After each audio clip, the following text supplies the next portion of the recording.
This one's been cooking for a while, hope you don't mind a lot of rambling first. Hi, welcome. My name is Odysseus, and this is my thoughts and analysis on Vinland Saga's infamous third arc. Yes, infamous, I do believe that is not clickbait. The third arc of the series is heavily criticized, especially in comparison with the rest. If you've been in the fanbase lately, you might not think so for, I think, 3 reasons. 1. We're not in it right now, the series is probably over and people don't have to linger in the middle of that arc. 2. It's right after the anime, and you might know my perspective on this. People moving on to it after season 2 could be pleasantly surprised to find the smoother, faster pacing and livelier dynamism that makes the manga from page to page a joy to read. I felt the same difference in reception of the slave arc in between season 1 and 2. And 3. People that like the arc are more likely to be in Vinland Saga talking spaces after reading it. There is a certain bias. People that get turned off by it don't just suddenly disappear, they haven't changed their minds, they just don't interact with the fanbase. There does exist a sentiment that the series went downhill starting with this arc, that the direction was wrong or that it should have ended in farmland even. And I do indeed personally believe this is the weakest arc of the story. I say with the same confidence that I say the second arc is the best. But that doesn't mean it shouldn't exist or that the series does not benefit from it. Just like any element of the story, it is enriched by surrounding context, and it becomes context that enriches the rest of the story. A story isn't as good as the sum value of every individual story element in a vacuum. It's how everything is arranged and interacts with each other that matters. Same thing with arcs. Lots of people have this very rigid and just bad system of evaluating media. You see it all the time when people review stuff, at least I have. They'll say that they had this and that problem with the story, so they'll subtract for a final score. Like they're working down from 10, the value of a piece of media being determined solely by flaws. You'll occasionally see someone talking about a movie like it is a religious experience, like the best time they ever had in a cinema. But they also acknowledge a couple flaws, so they'd give it a 9. And then in another movie, they'll have a great time, and they just have one problem with it, so they also give it a 9. Like, dude, clearly there is a major difference in how you see these two. Same when they separate music and visuals and performances and they add it up in the end. And then you see nonsensical, inconsistent scores between movies. It doesn't work. And well, yeah, from that perspective, the third arc should never have been written and we should have left the series incomplete in the slave arc finale, cause the third arc would introduce more flaws, you know. It would bring the overall score down. Fucking stupid way to evaluate media. Garbage. What good an arc does for a series, what context it creates, what elements it elaborates on, that's not adding value to the story. No, we have decided Farmland is a 10 out of 10 already, so it can't go higher anyway. It can't feasibly gain any value for the reader through future events. It can only be brought down. Now, could the arc have been done better? Was the direction it took the story bad? Those are more reasonable things to discuss. And when it comes to evaluating a story, what I'll do in this video is I'm gonna extract what I find valuable in the story, how it comes together, and what it aims to achieve. And then I'm also gonna look at the flaws and examine how they affect all that, to what extent. Because not all flaws are made equal, even if in a vacuum they are the exact same. The same out-of-character moment in 2 different stories causes less damage in the story when it just has consequences on plot than in the story when it has consequences on plot plus it is betraying a thematic point the story tries to make. I've come to the conclusion the primary reason I'm making these videos is not to change minds. In fact, I'd even rather not. I'm perfectly content sitting on my high horse and laughing at the inferior takes of the masses. While when I think I've changed people's minds, I feel too seen, you know, I get flustered. The duality of man, find me a YouTuber without a hint of narcissism. But the real reason is I want to share my discoveries on the manga and my thought process. I want to offer my perspective of Vinland Saga, a complete, holistic one, where no part of it is neglected, where I'm not missing anything or making a very clear-cut error in reasoning. Where even if we don't have the same subjective preferences, I can show you all this and you can actually understand why this is my favorite manga. And so my previous major videos are somewhat required reading for this. Somewhat, not really, but you get it.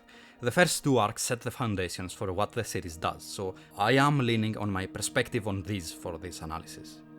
I think it's also important to establish one of the most important things I value in this story. Why I like it in a sense.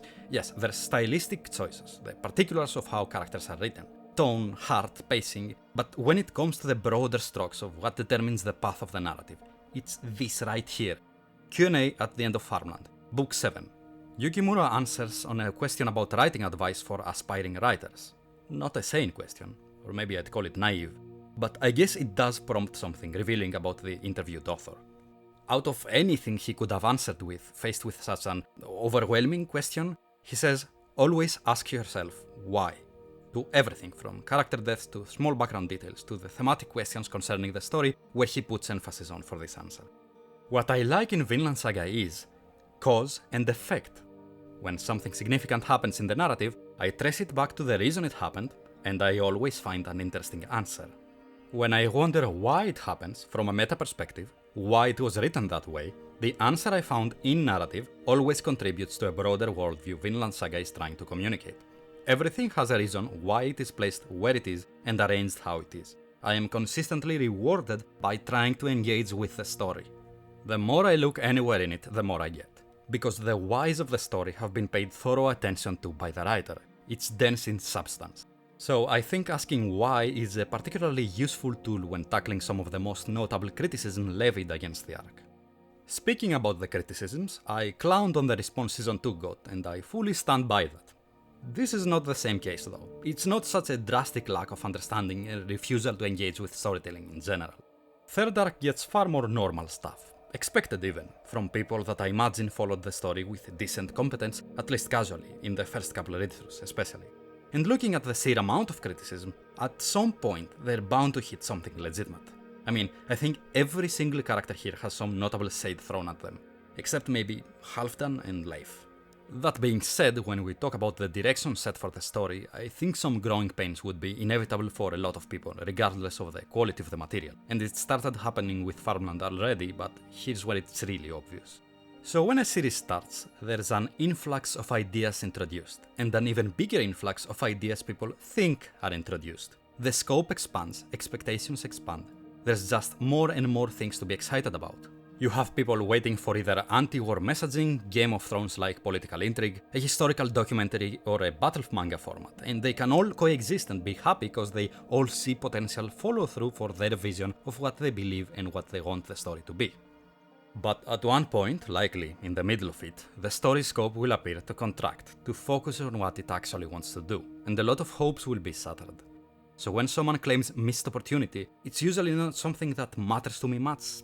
The main theme is violence and human coexistence. The theoretical opportunities for storytelling are infinite. That doesn't mean the story should pursue them all. It benefits from following a specific argumentation or a through line, focusing on specific elements. You probably shouldn't milk every character for all they're thematically worth, because at some point you're gonna get diminishing returns. Keep it dense. This is addressed to you, Canute Simps. You've gotten on my nerves recently, so watch your tongues, or I might elaborate on a next video. Anyway, I think my complete analysis series will paint a good enough picture of the confines of the ideas Vinland Saga explores. I'd rather not waste 10 minutes on this now. Now, finally, starting to get into the story from chapter 101 forwards.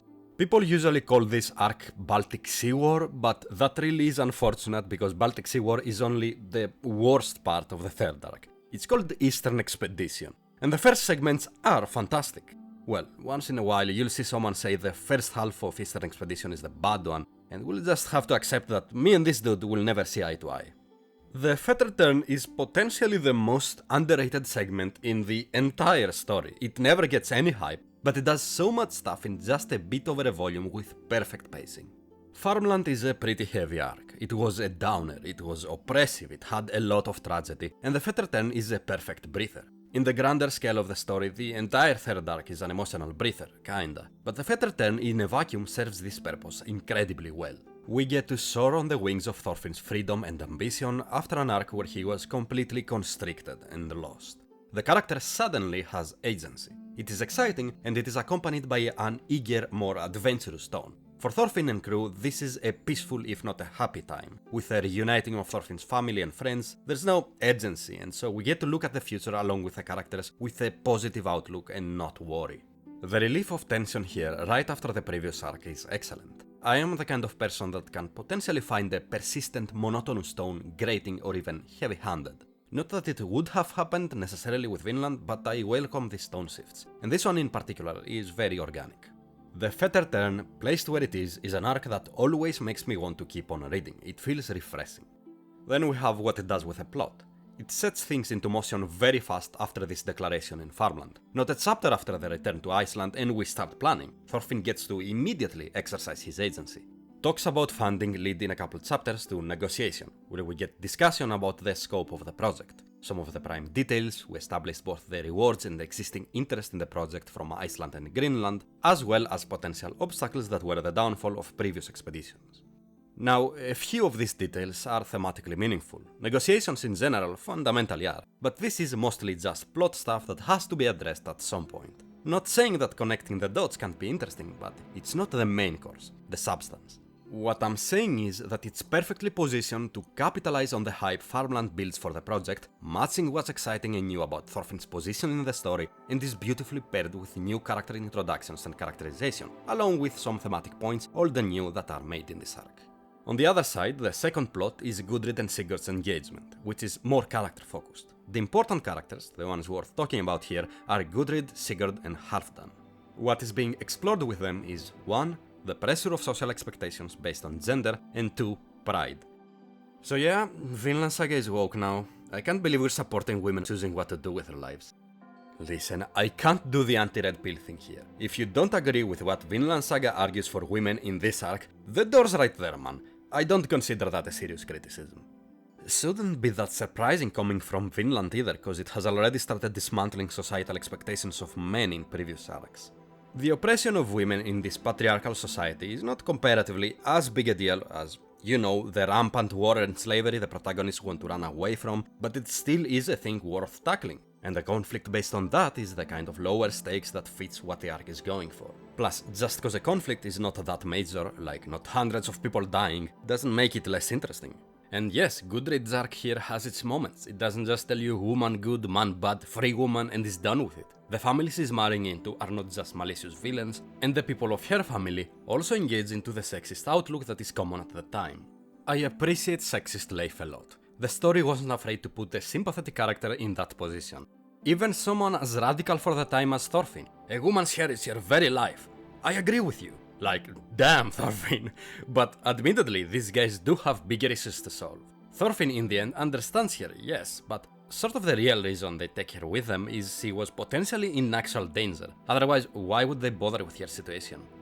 Leif just doesn't get why something perfectly normal gets such a disproportionate overreaction, so he tries to shut it down. He does not take her seriously. And that's the part that changes with him in the end. He answers honestly here. He gives her the real reason instead of excuses to dismiss her. And I'm not even blaming him for not taking her with him, and not putting his foot down and making a whole ordeal by becoming a women's rights advocate in 1018 AD Iceland. It is kind of the tragedy of the arc though. Gudrid is alone in her suffering. Even the people that love her see this engagement as a good thing for her, cause it is a good catch for a woman. That's what everyone else sees.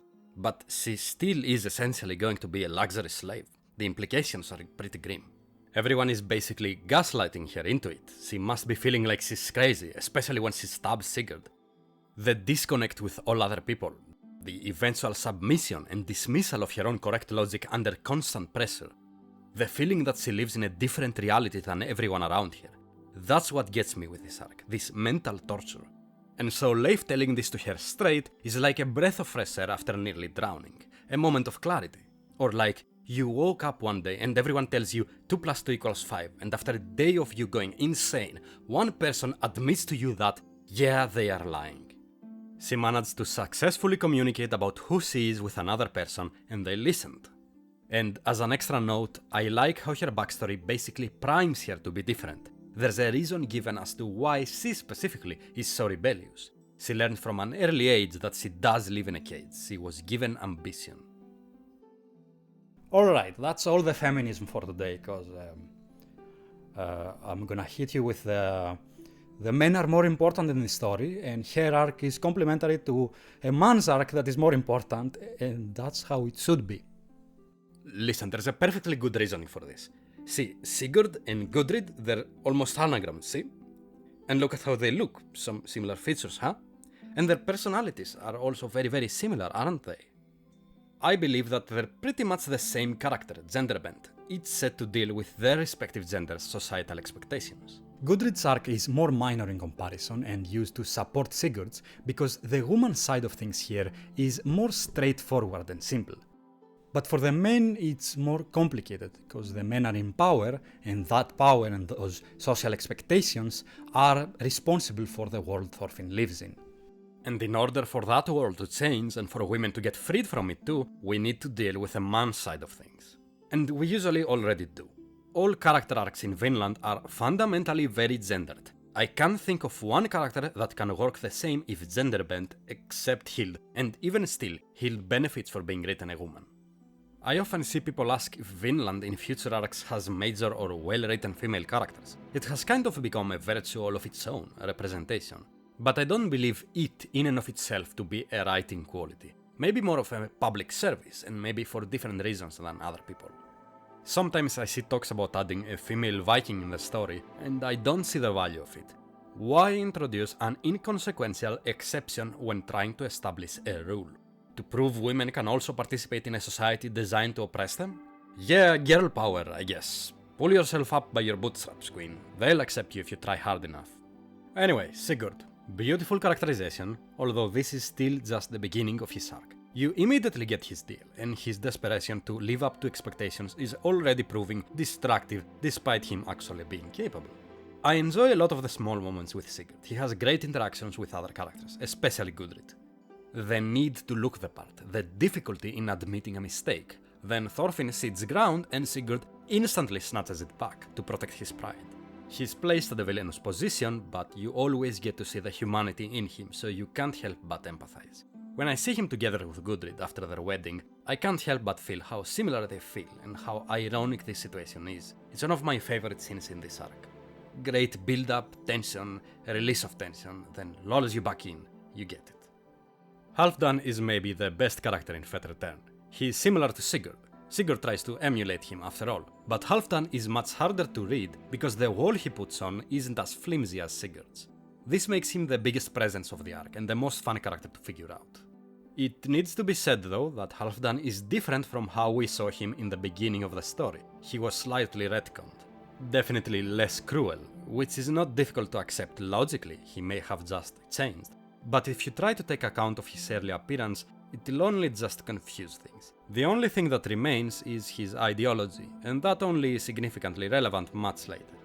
Weirdly enough, the best way to understand him is by starting here, when he asks Thorfinn to kiss his boot, then flinches when it's about to happen. Halfdan seems like he enjoys dominating and crushing men's pride. Why? Why this reaction? Well, Thorfinn has no pride, but still, why the intense negative reaction? Halfdan has a fascination and an internal conflict with pride. In the beginning of the arc, he comments on a tern that has failed to fly, but he doesn't mind its weakness as long as the tern accepts it by allowing itself to be captured. He has a respect for a lack of pride, because pride can cloud your eyes and ears, and your perception of reality. Later, when he collects payment for his loans, the same message is repeated in depth. Harald refuses to abandon his pride and become a serf, and Halfdan tells him a story of a man that died along with his family because he similarly put pride above everything else. Halfdan thinks that is stupid, and it is these people that he wants to humiliate, to force them to see sense. This all tracks, but why this obsession? Why is he like that? Who is Halfdan? Well, Halfdan is a prideful man. Too prideful to be honest about who he is and what he wants. Too embarrassed to admit he wants a deal with Thorfinn, because at face value the deal appears bad, so he creates an excuse to give Thorfinn a bone. And finally, in the liberated Tern, his entire response to Gudrid's escape proves it. He cares deeply about how he is perceived by others, of being laughed at. He does not like to admit his mistake, just like Sigurd. And when Sigurd takes initiative all on his own, Halfdan does not interfere, because the suggested action is appropriate, despite Halfdan likely not wanting to take such drastic measures. And in his failure to object, communicate, and therefore potentially show vulnerability to his son via revealing his priorities and as an extension of his true desires, he lets him go, which he does not want, puts him in a dangerous path, and as he has surely already done their entire lives, passes on his insecurities to Sigurd. Pride is obviously not a particularly unique value in Norse society. Yukimura's most hated one, I think. Ditto. It's an adaptation to that environment and the strength above all sentiment of the culture. It is a way to project strength and therefore protect yourself. And that in and of itself might have been good, but such societal pressures do not only infect reason. They become internalized, instinct, and then when pride turns to a weakness, a scenario not at all rare, it will not just conveniently let go. Halfdan understands pride, but cannot be rid of it. It is too deeply rooted. So in his frustration, he lures other people into extreme ultimatums that will force them to confront pride, sort of like a substitute for his own failed internal battle. His reaction to Thorfinn's eagerness seems more understandable now. Pride governs him. He is fearful of shame, so he flinches. Kissing the boot is a massive deal for Halfdan. It is something dreadful. He never believed Thorfinn would go through with it, or he just did it too suddenly and Halfdan didn't have time to emotionally prepare because he is too uncomfortable with it. Halfdan was so terrified of that humiliation, even secondhand, that he drew that boundary for Thorfinn. The Fettered Tern has a lot of stuff in it for a volume-long arc, and it's well-communicated stuff too. People may argue that the series lacks in subtlety as it goes on, but I don't think that's really true. I understand how people might get that impression. Something subtly communicated in prologue might be more directly addressed later.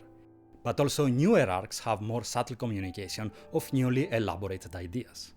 The whys set in one arc might be answered by the next, and then the story and the characters have to use those answers as foundations for asking deeper questions. Pride is not a newly explored theme. It was one of the primary motivations of Prologue Thorfinn, but almost never explicitly pointed out, even when he changed. Then we had a character arc largely revolved around pride, with Olmar bringing the theme closer to the forefront. Now in the Fettered Tern, we talk openly about it, and we see the results of a Thorfinn that has conquered pride. The recursive nature of the themes has a really nice effect, of old teachings never getting forgotten, of previous story segments gaining new life when re-examined, the whole story feeling more cohesive and internally consistent on its worldview. But while some things are pretty obvious, more in your face, as they're the things the characters knowingly deal with, there's a bunch of stuff, new and old, that's a bit more hidden, that do reward you for sitting back and thinking about them for a moment.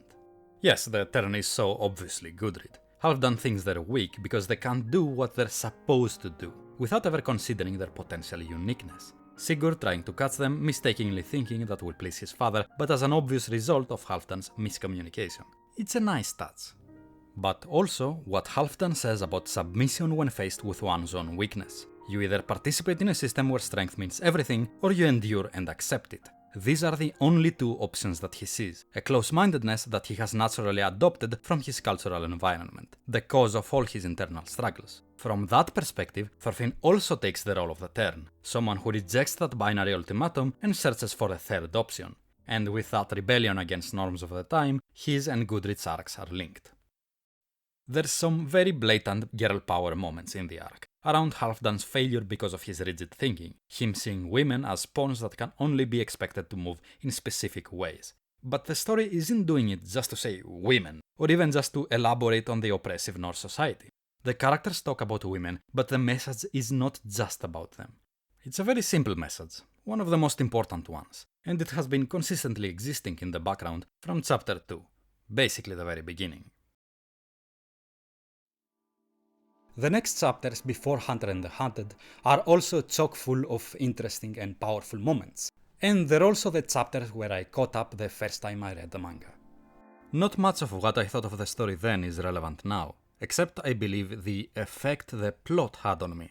See, while these chapters are great, and that is by far the most important thing, there's nothing really to anticipate in the future. Greece is still far off, and it's also not really meaningful to the story anyway, just a step that will allow us to head to the real goal. So I gave up following chapter releases. Farmland either had many questions about Thorfinn himself in the beginning, Canute and Thorfinn's inevitable meeting, Thorfinn and Einar freeing themselves. Prologue had Thorfinn's revenge, confrontations with Thorkel, Canute's ascent to the throne, Askeladd's plan. Those are just examples, but there was always something in the background that made it feel we are working up to something and making progress.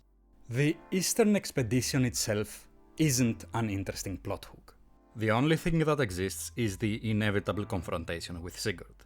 You could argue that we are fulfilling Gudrid's dream, but Gudrid's dream doesn't have anything interesting to contribute to Vinland Saga thematically, and neither was it ever the point. The point is for Gudrid to be able to make decisions for herself. Her dream was just a lever used to initiate that arc and also have her end up with Thorfinn. The overarching plot the Eastern Expedition is named after is pretty weak, which isn't even that big a deal for me. It doesn't really dictate the actual quality of the events that will follow. Jumping into the crossing of the North Sea, one of the few times Leif is the center of a point the story tries to make, because Leif is usually more of a support plot, connective tissue character, but I never forget, he was at least in part being designated as a true warrior, and not enough I might add. The line is meant to showcase Thor's, but I can't help but think Leif is just as worthy of the title. He's the person that ever since the beginning always fought the true fight, discovering Vinland and befriending the natives. And in this chapter we see his power in effect. Leif has and makes allies and friends all over the place. He's never even lifted the sword and the most powerful guy in Iceland is sucking up to him. Even the Jomsvikings and Askeladd know of him. Dude's a legend in a time where legends were made in the battlefield. What Thor and Thorfinn were searching for, he has it. Truly a strength every bit as great as the sword, and it can do things even the sword cannot. This shit's important. And what comes next is too, although it's honestly a bit confusing. I don't know where to start. A great violence awaits us. Thorfinn, when did you become a medium? Stop breaking the fourth wall with your pre-reads. I'd really rather he didn't say that. It goes a bit beyond acknowledging the possibility of pirates. I mean, Leif's done fine so far. Will I be able to navigate those waters without drawing the sword again? Thorfinn, you don't have a sword. It's too early to be going senile. Get your fucking head on straight, lock in, and talk normal, cause now I have to figure out what you mean. Speaking metaphorically while paralleling with the literal... he isn't arguing about needing to get weapons here. He's talking about either being forced into violence or using lethal means, killing. A literal weapon here is irrelevant. Cause by the end of this arc, do you think he managed to do this? I don't fucking know. He used violence, he used a weapon, but he didn't kill, so... This actually kind of matters. You have to be clear when directing your audience, or at least not directly obfuscating. This is meaningful, but sloppy.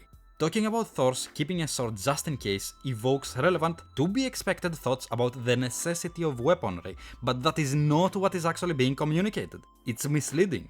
Thor's and his sword here are only used metaphorically as a stand-in for either violence or killing, and there's an extra layer of confusion that we'll talk about much later.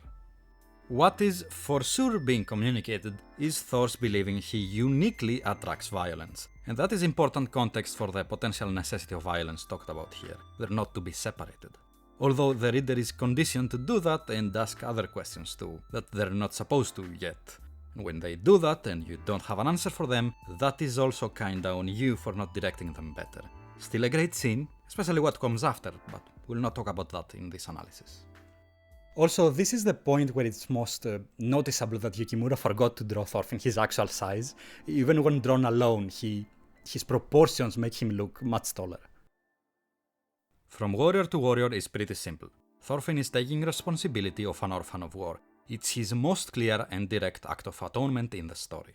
Obligatory Vengeance is not as simple, and is the most important chapter for understanding Thorfinn and his mission, bar none. Every second Thorfinn's pacifism take you'll see online doesn't account for it. And this time you can't fault the manga, it's pretty clear. The implications are just far-reaching. In Farmland, Thorfinn had an ideological foil, Snake. Snake is representative of Norse society's idea of justice, although a stillmanned one. From a person who is honest and tries to do what he thinks is right. Just complete dedication to the rules in the sake of order. Always insisting on the necessity of punishment, with the child thieves, with everyone who tried to free Arnheid, stopping Ketil momentarily but still obeying, even when the time comes for his master to pay. The most relevant, of course, is his vengeance on Gardar, who is a thematic substitute for Thorfinn, a man who made mistakes in the past and is now back in order to make things right. Yes, Snake wants to kill him for different reasons than those past mistakes, and Gardar is making, in a way, another mistake now. But all that is a result of his original punishment, falling to slavery, which is viewed as such by Norse society. because that broke him mentally. Gardar, while trying to rescue Arnheid, is not right in the head. He can't make proper decisions. It's all an extension of that original mistake of leaving Arnheid. Thorfinn in Prologue chased vengeance because he was angry and because that's what society told him he should do. Snake has similar internalized values and he is furious, but his principles are actually thought out. Thorfinn snapped out of it when he was faced with the idiocy of his contradictory beliefs. Now he's against a more intellectual version of them. He gets a thorough presentation of what Snake and the rest of the Norse think should happen to people like him. And more than that, he actually understands it as a valid perspective. And now, in Obligatory Vengeance, we see what Thorfinn has learned from Snake and his own experience. That under the surface, he is thinking about all this shit. His thoughts have structure. Vengeance is a result of honor, anger, and pressure for the individual, but from a broader societal lens, it has developed as a way to enforce order and peace. This violence and cruelty is not meaningless. If he is to find another way, he needs to understand all these intricacies of violence. From this, we can also understand where a lot of the problems Norse society has come from. The amount of times I hear that Thorfinn needs to understand that violence can be used as punishment to set a precedent, to deter people from being immoral or whatever, and I'm like, maybe if I was in Thorgil's position, that precedent has another totally logical conclusion, in that violence determines justice and morality, and so you inevitably either obey the strongest or get a bigger sword and start swinging. I don't see these feuds stopping without extermination. I don't see slavery being punished. In fact, it has become the punishment. What do you mean violent precedent is needed? This entire mess is based on it. Extremely important chapter. Also, sexist deadbeat dad icon Leif Erikson. Appreciated. Moving on. There's some more characterization for Sigurd in Troublemakers that is really effective at making you sympathize with him. You see his reaction after failure. It is not violence. It is all the pressure on him that is making him act violent. From Thorfinn we have third option lying form, nice technique. I think this is again time to address the lighter tone. It is to be expected, it has turned a lot of people off in this arc. But at this point I think it is purely a benefit to the story. When people read something like Berserk, the grimdark aesthetic is part of the appeal. It is something in the core of that experience. Berserk is a series that has much more in terms of style in the core package of what it offers. In Vinland, the environment and the vibe it results in most of the war arc is not the point. They are just important information needed for an argument. The story is not here with a purpose of selling you a certain gritty tone, in fact it seeks to subvert it. Thorfinn willingly followed Vikings in wartime. No shit, this is what he will encounter. But a perspective of someone who's only experienced and chosen that experience, it was a choice, is biased. Everyone is an enemy then, naturally. And that bias is also sometimes passed on to the reader too. That was the reality of the world. But this is too. That shouldn't be unexpected. It doesn't need direct establishing. This is supposed to be our world, it's historical fiction. By making better life choices, the environment and the people around Thorfinn changed. That's an important message. It has to be portrayed and not glazed over before we get to the next heavy conflict. The people here fool around and act, generally unserious at times, as groups of friends their age do. It's normal, it's realistic, it's relevant. I neglected earlier to talk about one last aspect of Gudrid that connects here to Thorfinn. Even if it's not on the same level, even though she doesn't deserve it, it's the guilt. Of her being told that her situation was not awful and she was overreacting. It made her feel crazy and ungrateful. Of course it got to her. And it also leads her to try and compensate in a way, make herself useful to Thorfinn, as we'll see. We don't get a lot of Thorfinn and Gudrid relationship building in general, so this bit is very appreciated. He's still alive and free today, never punished. Whoa, what could this possibly be foreshadowing? I'm not complaining, by the way, the build up to Hunter and the Hunted is really good. Oh, the irony of Hild being lured as a direct result of Thorfinn's guilt. So this isn't something I usually talk about in these videos, how good of a director Yukimura is when it comes to his panel work. And if this was some crazy effect with characters popping out of the panel boundaries, or some of the very flashy stuff you see all the time nowadays, I wouldn't bother, they're pointed out frequently enough. Yukimura's panel work is very orthodox, square panels, very conservatively used bleeders, very rare double page spreads, no overlaps, not much for spectacle. It's all in the basics here, and this is the sort of stuff that tends to be invisible, kind of like how pacing is if there's not something very wrong with it. I don't think I ever talked about how it carries the final scene with Askeladd and Swain, but the same principles are used here. Chapter 115, Before the Hild Reveal. At this point, nothing would tip you off except if you made a wild prediction after examining the previous chapters. Hild has just saved them from the bear. At most, she is a little intense. We are focused on the task of skinning the bear, and general small talk where all the members of the group take part in, or at least most excluding Thorfinn. Every panel in the first 2 pages is either there to support this mostly insubstantial dialogue or show the task, with page 1 first presenting it with some impact. In the 3rd page, the tension suddenly rises the first time, with a zoom in on Hild staring at Thorfinn.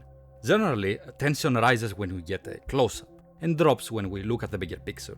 At least in these scenes, the issue at hand is with these 2 characters. Next page, Hild is poking around. We let up on the close-up, but she's still not as far away as before. Thorfinn has her attention. Einar's head is cut off from the panel. Thorfinn's still a bit far, either as a target or just cause he's not really picking up on anything. Next page, Hild is in the same distance, lingering weirdly in her introduction and name. She's still fishing for the information she wants, and the panel is following her feigning, not giving anything away, except for a slight increase in tension in a small panel once Thorfinn reveals his identity, which is quickly hidden by Hild. And then all tension is dropped, and we talk again about the bear, with the other characters included, and the panels further away from them. Tone becomes lighter, a little joke here and there, until Bagai says something which prompts Hild to drop the hardest line in the whole manga, cold turkey, just as a jab to Thorfinn. Evil bears are plagued by evil dreams. Damn. And Thorfinn is shaken a bit, as the 2 characters are isolated in these 2 panels, framed by the ropes holding the pot that Hild shot through earlier, like a sight. The unnecessarily wider panel here making an excellent job of emphasizing the meaningful and uncomfortable focus on Thorfinn, by intentionally phasing out his surroundings rather than just confining him in his own smaller, more utilitarian panel. The rope is blurred to indicate the focus. Another potential point of focus, Leif's face, is included just with the purpose of being covered up to further isolate Thorfinn from his friends. Super fucking intense panel. And then Gudrid interrupts it, bringing the intensity down and returning to the small talk. See, this is the good shit. That's how you build tension. It's like edging, it's like bulk and cut cycles. You need a breather to be able to reach higher heights. So Gudrid does lighten the tone for a bit, but she hits a bad question, and Hild immediately makes things super heavy talking about her dead family. She stops, we back off, we take a breath, Hild makes a decision, and she ramps up to lift off. This isn't delivered with an impact, it's a gradual increase in intensity that lets you realize and experience the oh fuck gradually, so you also get just a little time to process how bad this is as you're faced with a full reveal. Goofy ass full group shot, when she lays off the pedal. This contrast is crazy. Being suddenly dropped to this supposedly casual framing really makes you nervous, cause the context makes it feel wrong. It's a really awkward spot that brings you into that what happens now, what do we do, is it over feeling. Gudrid again tries to assist in lowering the tension. BAM! Thorfinn reaction is the impact. Fuck you. Get shoved out by unnecessary panel separation. Thorfinn gets successfully isolated again. We get a POV of his hyperfocus in a moment of crisis. This is almost definitely not intentional, but this visual of the soup reads to me like a portent of the dream, because of its similarity to the visual of the well in Farmland that is linked with the dream. It's what Thorfinn always looked at to focus and clear his head after waking up from the nightmares. And one last time, Gudrid interjects forcefully to stop the escalation. Gudrid is such a good inclusion in this scene. She's the perfect vehicle to edge the tension, cause she's naive and inexperienced and bubbly and kinda bratty. She talks when she really has no right to, and she does so because of the aforementioned guilt. She wants to prove herself useful to Thorfinn. So Thorfinn has to come clean, which is the last thing attempting to break up the tension. Honesty, sincerity. He's small in front of her frame. He opens up and makes himself vulnerable, releasing any tension in him. We back away. And we continue to do so, the character smaller on the page, until we're the farthest away so far. As long as Hild allows it, as long as it doesn't give any sign of escalation, losing some focus from the source of the conflict. and we one last time build up fully from 0 to 11 as Hild calmly makes her decision and the tension inside Thorfinn rises again, to the second and final impact. Such a dope scene. I really wished to talk about the last Askeladd Swain one, but I think if you go back and read it yourself, you'll see the similarities. Panelwork is so underappreciated. Presentation in general, when it's not overtly flashy, is underappreciated. Sometimes I'll see a half-hearted complaint for certain sections of the anime, framed as story criticism, and I wonder, do these story decisions really bother you? Or is it the often invisible hand of pacing and presentation, and your brain's attempts to find a scapegoat? It's not rare at all to mistake why we like or dislike something. Your reasoning can betray you, because it only deals with stuff you have knowledge of, and stories to some extent aim to affect you without you noticing. Anyway, when faced with the Hunter and the Hunted reread, I reach the reveal and then I feel like I wanna reach Baltic Sea War. The prospect of the arc isn't that exciting inherently. First of all, this is the kind of consequences for Thorfinn that are inevitable. It always was gonna happen, it just has to. And the broad strokes of how it's going to play out are also rather predictable. I say like I'm reading first time, but I found these kinds of things still affect me every time. Second, revenge is boring. The story starts its exploration of violence with revenge because it's just very simple, kinda shallow. As the series goes on, we do get more interesting ideas, but now we're back to it again. But then the arc is good when you read it. The details make it more interesting. It has bite, it has spice, it has really good art. And it also has Einar moments. He doesn't get much in the third arc, but at least he shines in this section. When Thorfinn is paralyzed, Einar takes initiative. Some of this stuff I talked about in my last video. There's an internal struggle here in Thorfinn. One side is represented by Hild. Give himself up to her and have the burden of guilt lifted off of him forever. The other by Einar. Thorfinn is too important because of the great work he has dedicated his life to. And this struggle is also an ideological one with broader implications. What happens to the world when murder goes unpunished? What are the consequences of obligatory vengeance? So we have to go back again to Gardar and Snake. Hild is, after all, his successor thematically. Like Hild now, Snake claims that punishment for murder should be death, and that is an important precedent that is needed. But Gardar is already the result of one of Norse society's punishments. He did as he was pressured and joined the war for the sake of profit and glory, lost, and got sold into slavery as the weak and the losers deserve. History and culture is shaped by the winners that won the coin toss and know no failure, and thus never have to face the flaws of their ideology. By never being in the same position as the ones punished, they also don't get to develop their empathy. While the fallen ones never get to apply lessons learned, nobody is allowed to gain wisdom from their failures, either dead or forever slaves. So a culture blind to its mistakes is developed, pressuring everyone towards the same path because it only sees the victors. Gardar understood what he did wrong. He wanted to make things better, but cruel punishment denied him that. Instead, it broke him mentally, made him hateful and violent, only causing more mistakes and more death.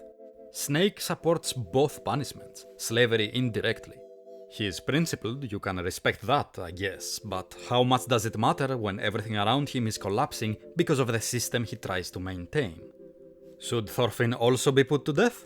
When his mistakes led to him being a better person, able to actually do some good? Thorfinn and Einar have to make that case to Hild. And a very effective narrative touch, Hild first fails to kill Thorfinn because of Karli, who is proof to us of Thorfinn's commitment to atonement and improving in general. The poison isn't really the stakes of this arc. It is just something Hild thought she needed to say to lure Thorfinn. Nobody aside Bagais really believes it, and Thorfinn feels he has no right to refuse her either. That is also a reason it's generally not taken too seriously by the story, and is the source of some gags with Bagais, which do not bother me honestly. We're getting into the comedy criticism again with this, and it definitely won't be the last time, and especially this instance is very subjective. I can only tell you what I think about it.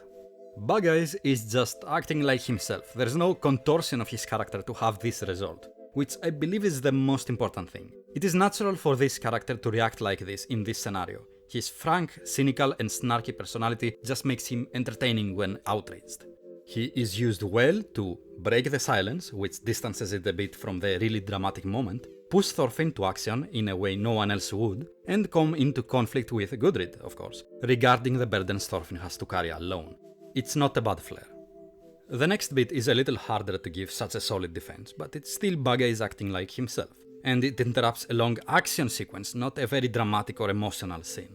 This isn't the story turning on goofy time. Every character acts how they should, no one makes light of the situation, and the joke is well set up too, on information given way in advance. It grabs the opportunity of a joke, it doesn't distort itself to make a joke happen out of nowhere. What makes me even bother talking about these two scenes is the anticipation for Baltic Sea War. That's where it really ramps up with the jokes. I'm just setting some standards in my thought process. Sometimes I even see this arc included in the criticism, but this is nothing new for Vinland Saga, especially with a character like Thorkel. On the other side of the arc we have Hild, and Hild is the person with which the series explores the psychological aspects of revenge. Yes, weirdly enough, not Prologue Thorfinn, not that much at least. And it's not an unusual thing for Thorfinn actually, the series deals with the protagonist in a rather interesting way.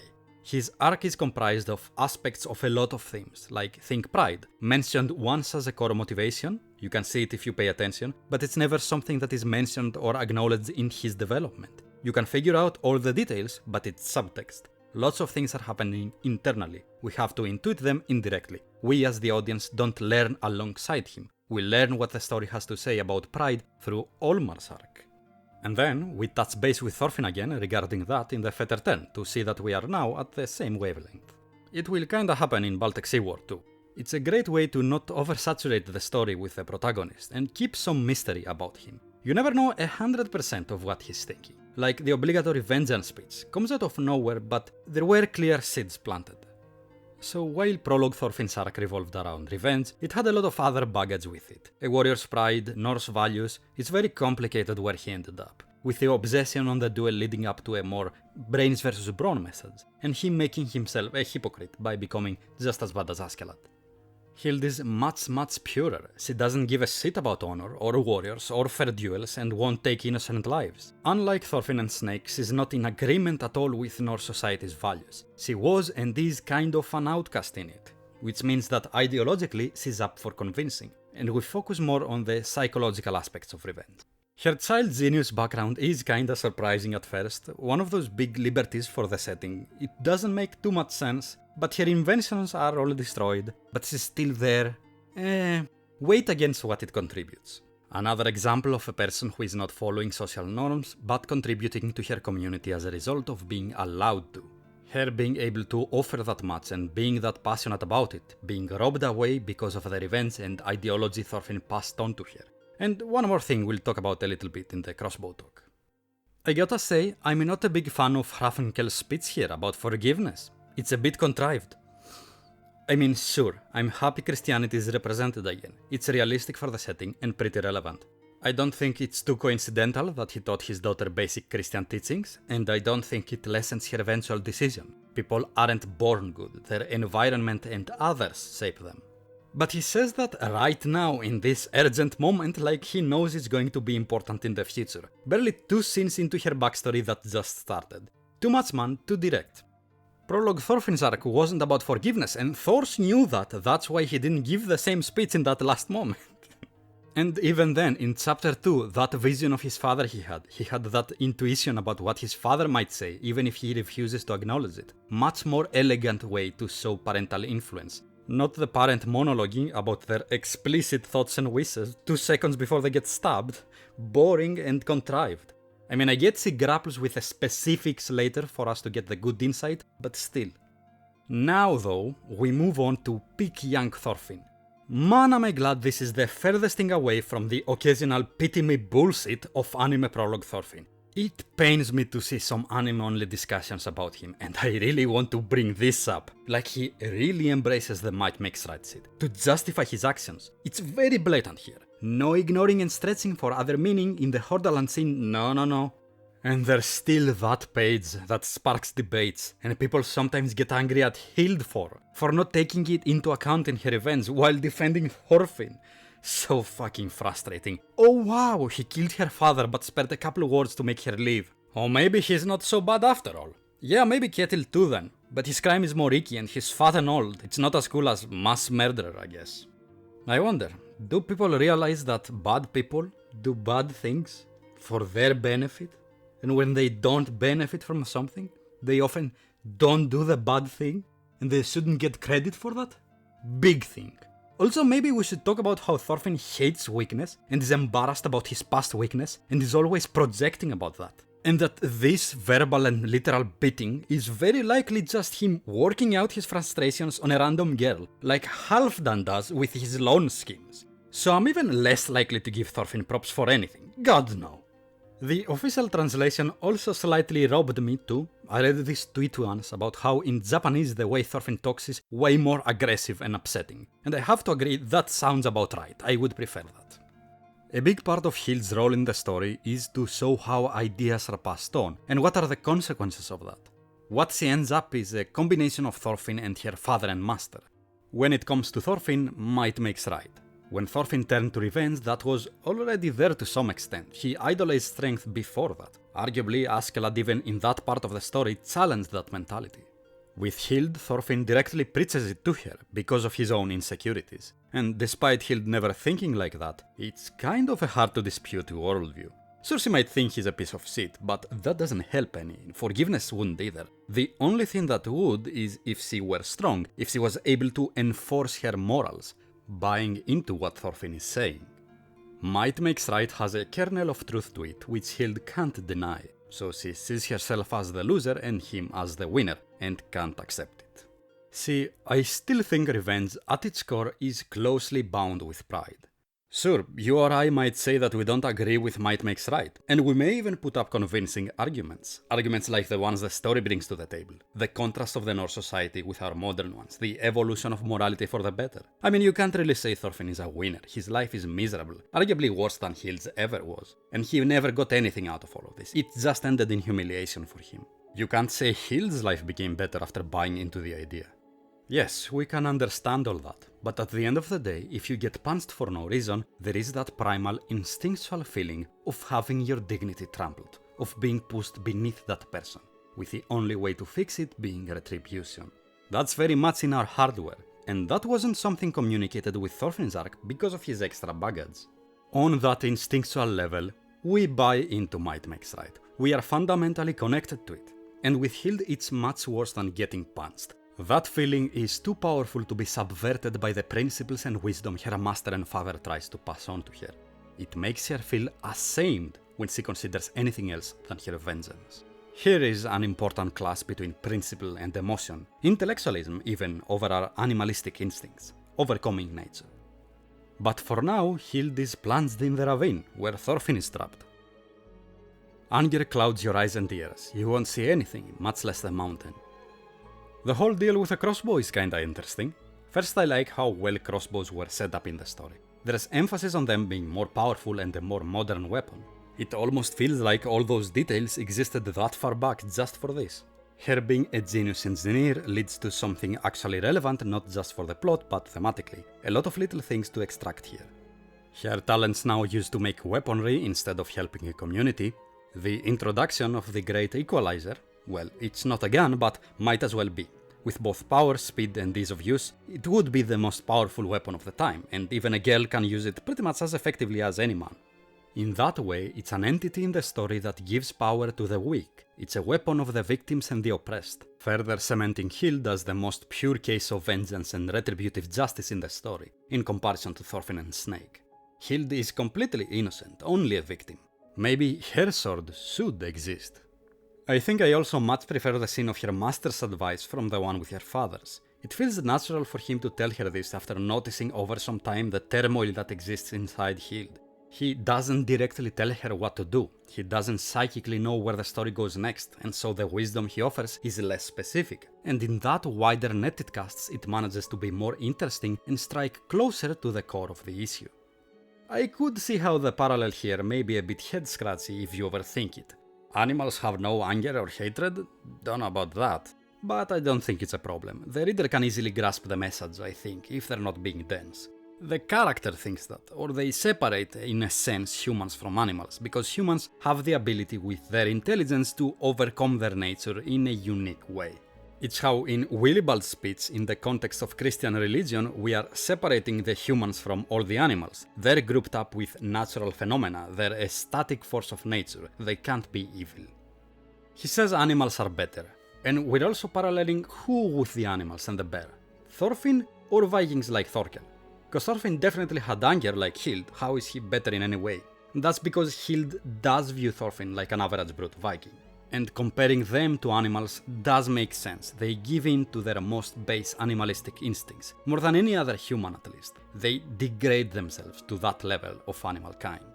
And saying that in any way these animals are better, I get how that sounds weird, but there's a kernel of truth here that always resonated with me. Like, I always thought of Thorfinn as worse in a way than other Vikings, because he, based on the reason he fights, should know better. The others, like Bjorn and Thorkel, they are getting something out of it by following their primal desires. Their motivations are honest. Thorfinn acts outraged, and then does the same thing he tries to punish. The people he killed died for no reason. Nobody got anything out of it, not even the hunter. Humans with our increased intelligence can be better, but we can also be worse than the jungle and its laws by introducing extra violence into the mix. I mean, look at Norse culture, it doesn't just let people indulge in their natures, it goes one step beyond and nurtures people to violence. Natural law has been adapted to social law, and they now both push in the same direction, instinct and reason attuned to distraction. Hild is not like the animals, she hates them, but she's still about to suppress an example of positive nurture. I understand as I speak the mix-up of anger and hatred here as both something animalistic and more unique to human intelligence, but it's like how Thorfinn talks about it in Farmland, I think. More of a drive, a motivation, not just some passing emotional response, but something that is glorified and maintained by conscious thought, ideology, magnified to new intellectual heights. That's why Old Bearman is better than Hrafnikel. What he says actually invites some thought, makes you think about other parts of the story differently too. It's something worth keeping in mind at least. The end of the arc is pretty self-explanatory. Hild is trapped between the inevitability of might is right and her own morals. Killing Thorfinn is the only way she doesn't feel like a fool, like Sip. If she can do all that stuff and then turn around and have this nice life with friends and family and face no consequences, well then, what precedent does that set for both her and the world? But by killing him, she also bends her own morals, which she supposedly is defending. First, cause she submits to the might makes right ideology, which young Thorfinn used as his justification, and second, since the rest of the group is innocent and his loss will make them suffer. Which is the reason she doesn't want to face them, and especially Karli. I also want to point out a bit of Einar's dialogue that is not very convincing, but is true for the character, and right for at least this scenario. Einar claims that Hild will regret this and suffer like Thorfinn. Einar says this because he thinks Hild is a good person, and he is correct. And that's probably true if Hild killed Thorfinn now. But regretting killing a person in general, I don't think he's right. If she kills someone like young Thorfinn, I do not believe she would suffer much from it. Different context from Thorfinn's murders. Einar is naive, more than either Hild or Thorfinn. He doesn't think things through as much, and he's not speaking from experience. He probably has the most literal, metaphysical perception of the dead spirits from what Thorfinn told him. Overall, it's true that all these guys vouching for him who never met him back then does not mean much. It's Thorfinn who has to speak for himself. So the final argument that sticks is, Thorfinn has learned from his mistakes and is now trying to be a positive influence in the world. Killing him only makes things worse. Such harsh punishment denies the learning that comes from failure. We've seen it with Gardar, we've seen it with the result of how this culture works. I've talked about this a lot already in past videos too. And Einar caps it off very clearly and decisively in the epilogue chapter. The great work they have committed themselves to is more important than the relief of guilt or obligatory vengeance. Now, the moment that Hild doesn't shoot Thorfinn? Corny, definitely. I'd rather it not with the Force Ghosts. But let's not get carried away and act like this is not a representation of every piece of doubt and influence and is just cause my dad told me to. You can't tell me all the focus on Karli especially means nothing because of the visual here. Or that her decision about what to do ends with that moment, they continue to discuss it afterwards. It's plainly obvious that the dynamic setup is a parallel to Thorfinn and Askeladd's relationship in Prologue, but the important bits are the points of contrast between the two. Thorfinn now and Askeladd then are placed in a position of influence over the other person, to be role models or teachers, but their approaches are the complete opposite. Askeladd took advantage of the situation to benefit himself. He manipulated Thorfinn by encouraging his hate and obsession, played up his role, becoming a sort of anti-role model, making Thorfinn reject anything Askeladd stood for that wasn't just the anger and hate they have in common, which Askeladd hid. And in the end, the Thorfinn that Askeladd creates is everything that Askeladd hates, and the person showing only enmity towards him. Thorfinn instead chooses sincerity towards Hild, to be open and vulnerable, leading by example. And living up to that example is what the next arc is gonna be about, for the most part, at least for Thorfinn. This has been long already and we haven't even started the Baltic Sea War, so I think I'll split this up here. It's a good place for that. Baltic Sea War needs its space to breathe in its own video, despite me having touched parts of it already in Thorkel and the Appeal of War. Both the good and the bad and its overall effect and perception in the fandom, it's just prime room for discussion. Different opinions, hot takes. Certainly for me it's the most fun part of the story to argue about. I'm really pumped for the second part. It also is turning out significantly longer in the script, which I guess is to be expected. And since this is my first upload after the end of the manga, I feel the need to express that, as far as my content and my analysis are concerned, nothing has changed. We're moving on as usual. Listen, the manga isn't running anymore, no new season, irrelevant. It's just me and the pages, like it was when I started the channel. Don't care if nobody cares. I'm still gorilla glued to Vinland Saga.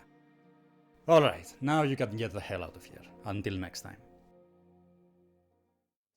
Why? Because my dad told me to.